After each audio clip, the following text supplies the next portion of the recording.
Hello and welcome back to Hashtag Real Estate. We are taking a look at property management and whether it is wise to do it yourself as a real estate investor or simply allowing an estate agent to give you an assistant you need. Well, in studio with us today, we've got Nyiko Chauke. He's the marketing manager at Perpetuity. Nyiko, thanks for joining us and welcome to the show. Thank you for having me. So, property management from Perpetuity's perspective. So property management, really it's the solution when you invest in property and you need somebody that will help you along the journey, whether that is doing credit checks, looking for a tenant, advertising your property, getting the tenant in the property, making sure that they pay your rental, and just the overall management of your property. So this is a service that you offer at Perpetuity, right? Yeah, so this is a service that's offered within Perpetuity as developers of the neighborhood, which is Maboneng. When a person comes in and invests in property, we give them a tailored solution where for the first tenant that comes in and stays in their property, we help them throughout the journey.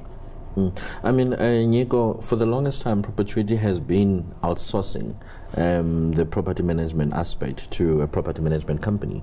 Then all of a sudden you decided to bring it in-house. So obviously we want to be able to help the viewers to be able to see the differences between the two. Do you want to take us through the process and what influenced the decision to no longer outsource it, but now to do it in-house? Okay, cool. So what usually happens from a property management point of view is that there are two options for an investor, where you have, call it a agent that will come and say, okay, cool, I will help you find a tenant, I will help you place a tenant, I will help you do the credit checks, and I will help you just in terms of the journey to collect rent and etc. They will then charge you a fee for that, where, you know, depending on the type of estate agent that you're working with, the fees may vary. And then there is a second option where then as a investor you say, listen, I know how to advertise my property. I have bought my property. I will go out to market and I will find someone. Maybe you have a friend that you know that's looking for property already, and that way you bypass the whole thing of paying commission, or you feel that, you know what, I can actually get a good price on my property if I do it by myself. And then you do that whole process. So that's essentially the difference with property management, where you have what you call a DIY, which is do it yourself, and you have what is called an assisted property management process, where you have an agent that helps you to do that. And the agent can take forms in many shapes and sizes. For us at Perpetuity, the motivation and the reason why we brought it in-house, it was that because it is what we call developer stock, where we've gone and developed the stock and put it out to market, we felt that we could best market the property and we could best manage it in terms of saying, this is what you're getting, this is the type of property, this is the type of rentals that you can get. Why should I not do this myself? So you can. Yeah. So well, what I'm looking for is what is the incentive or the advantage of going with an agent as you call it? Yeah. So it really depends on your appetite. So by appetite and capacity, because what we would look at is all the steps that are involved in getting a tenant. You have to market your property. You have to be available to do viewings. So if a person says, listen, I'm at work and I need to come and view your property at 6:30, 7, you have to be flexible in that regard. You have to then go out and do the credit checks, where you have to go out and see, will the person be able to afford living in the property? And then there's the management of collection of rent, where you have to make sure that the client or your tenant is able to pay for a rental on a monthly basis and on time. So really it depends on, you know, the appetite to do that, or where you have to say, listen, I'd rather forego that and have somebody handle all that for me, and then I pay them a commission for them to handle that for me on my behalf. So, I mean, in simple terms, you know, the question is, why do you need a contractor to do your kitchen versus you doing your own kitchen? Because the hammer is there, you've got the wood, and you know that this is the stove and this is what I want to do. But because you know that there are certain aspects that might be difficult for you to navigate when you're making your own kitchen, you'd rather have a contractor come in, do your kitchen for you, and then you pay them an amount, and then you have a peace of mind. What are some of the difficult things from your perspective when you engage with property investors, especially first-time property investors? What are some of the issues that you find that they struggle with?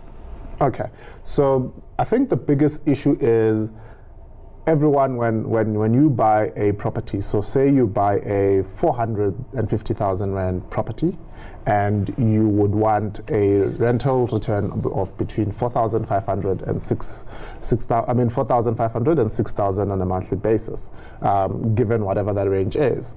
What is the biggest challenge for people is determining what the right price is, and what a tenant is willing to pay versus the type of return you want to get on your property. I think that by far is the biggest challenge for new time property owners, because everybody wants to make their money back quick.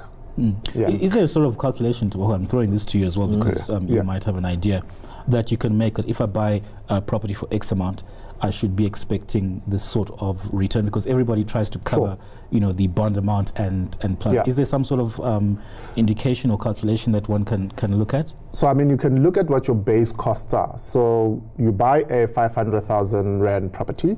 The assumption there is that if you take it over a 20-year period bond, you will be paying roughly around 5,000 a month. And then you have your municipal rates and taxes and your levies of that building, depending on what type of building and the running expenses of that building.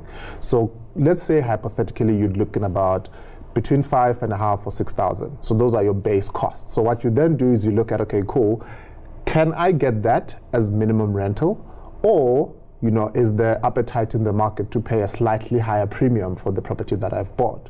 Obviously, all those things are dependent on what your location is and how many people want that property. And then that helps you to determine the price. What is always a good rule of thumb is that you can always price high and go lower, but you should not come in pricing low in the hope of getting somebody fast, but obviously not getting the right rental return on your property.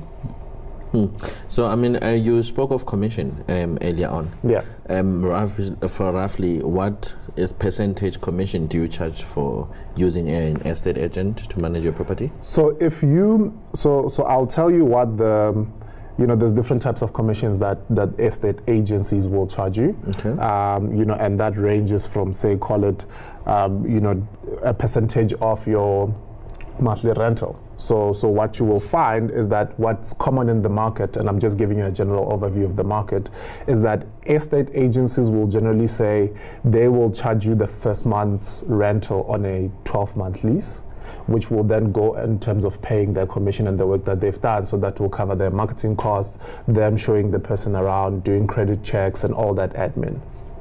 So, earlier on you alluded to location. Yes. I know they always say location. Yes, location. Correct. And location, it's important in terms of controlling what you would charge in terms of rental. Yes. How important is location in terms of looking at investing in terms of property? So location, you can never stress that enough. I will also speak more on the Johannesburg CBD market, which is an area that we specialize in, where we are seeing that there's, currently, there's a lot of people wanting to rent into the city. And that's purely because from a transporting point of view, from it being within a central node, there's that ease of access when you look at either public transportation or most of the employers that are based in the city. All right, let's leave it there for now. Do stay with us. There'll be more after the break.